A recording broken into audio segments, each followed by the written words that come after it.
My fiance is finally here. What should we do next? Hi, my name is Audra Doyle, and today we're going to talk about the final step of a fiance-based green card application. This video assumes that your fiance is a foreign national. He or she has traveled to the United States with the K-1 visa, and now you need to know, what do you do next on your case? As you probably know, the first thing you need to do is get married. You must marry within 90 days of your fiance's arrival, so be sure to get married within that 90-day window. Very quickly after you are married, do not delay, go ahead and file your fiance's green card application. That is Form I-485 for Adjustment of Status to Permanent Resident in the United States. For short, we call it the green card application.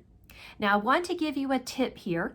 When your fiance has their K-1 visa interview, they will need to have a medical done at the U.S. Embassy abroad.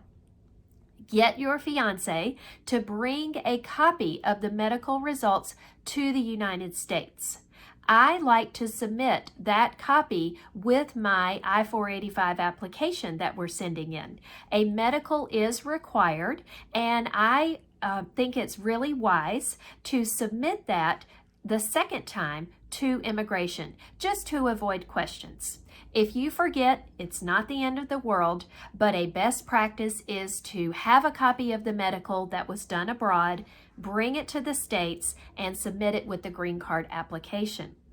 Now, finally, these days, and this is the year 2022, immigration is scheduling many of these K-1 I-485 applications for an interview.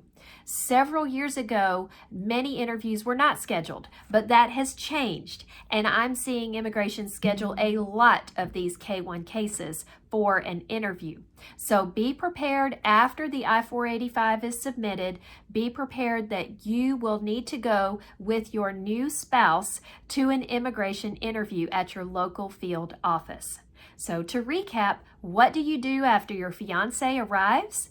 Get married, apply for the green card. I hope this information has been helpful, and as always, if you have any questions, please let me know.